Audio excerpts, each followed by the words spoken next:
Here's why two people with the same credit score can get two different interest rates. So let's say Bob and George both are applying for a mortgage on the same day. They both have a 740 credit, they both apply, and they get two separate interest rates. People think, oh, is the lender playing games? Or what's going on? Or they're just trying to take advantage. That's not the case. Credit score is only a small factor, or only one part of what it takes to build out your interest rate quote and what makes financial sense for that individual person. So we're gonna go over those things today and talk about it and see why rates may change, what affects your interest rates, and how it can change your mortgage over the long term. So let's talk about debt to income ratio, because this can play a factor in your interest rate, or even more, your mortgage insurance. So Bob and George, let's go back to them. They both have 740 credit, but George has a little bit more debt, okay? George has a car payment, he's got student loans. Bob has nothing. What happens is his debt to income ratio, which we've talked about in the past, is slightly higher. When you have a slightly higher debt to income ratio, you're looked at as more risky in the eyes of the lender, because they're saying, hey, of all the money that you make, a larger portion goes towards paying your liabilities. So that makes a big difference in regards to your risk profile, okay? So that being said, their rate may be very similar or the same, but what definitely will be different is what we call their mortgage insurance. The insurance that protects the lender in the event that you default. So that insurance at a higher DTI, higher debt to income ratio, is going to be higher for somebody that has a higher debt to income percentage versus somebody who doesn't. Here's another big thing. In regards to interest rate, which program that you elect to go with makes a difference. So for example, a conventional mortgage versus an FHA mortgage versus a VA mortgage or USDA, all these different programs have different rates on the rate sheet.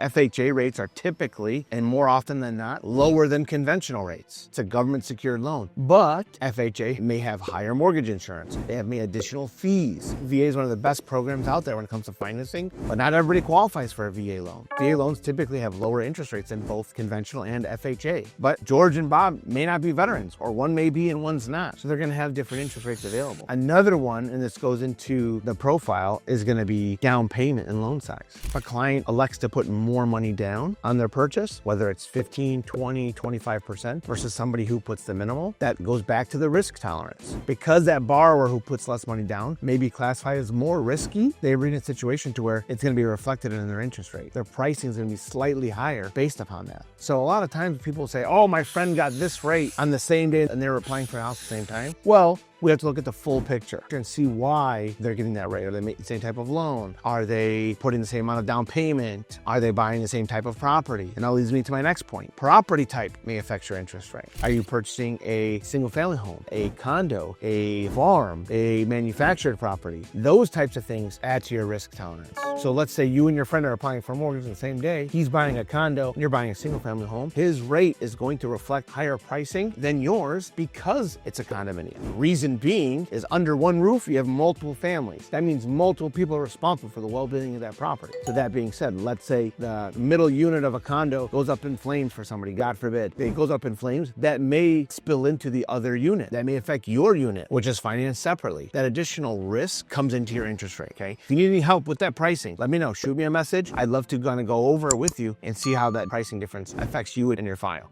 Another item that may affect interest rates is going to be occupancy. Whether you're purchasing a home as an investment property, a second home, a vacation home, or your primary residence where you're going to sleep at night. If Bob and George are both buying a house, but one's buying a vacation home and one's buying his primary residence, that's two completely different risk profiles. So let me give you an example. Let's say shit hits the fan and you're now tight on cash. Bob's tight on cash and he owns a primary residence and he owns a second home. Well, which payment do you think he's going to miss if he has to miss it? Do you think it's going to be the home that he sleeps in every night where his family is? Or is it going to be his vacation home? No, he's going to let his vacation home go. Because of that, lenders look at it as more risky. So your best bet for the best pricing is always going to be a primary residence, followed by a second home, followed by an investment property. If you have any questions in regards to any of those and what qualifies as a second home or investment property, let me know. I'd love to help. Another item that may affect your interest rate is going to be your loan amount. With loan amount, for example, I always say mortgages, a lot of times it's like shopping at Costco. The bigger the mortgage, the better the pricing. Okay, you're buying them both. When somebody comes and wants to buy a loan or buy a home for $50,000 or $70,000, because the loan is lower, rates seem to typically be higher at the lower loan amounts. What we see as a sweet spot seems to be between $300,000 and $700,000 $500,000. I know it's kind of a big range, but that's where you're gonna kind of get your best pricing in regards to mortgages. Anything below that, you're gonna see loan level price adjustments based upon your loan size. Let me give you an example. A $100,000 loan is gonna have slightly different pricing than a $120,000 loan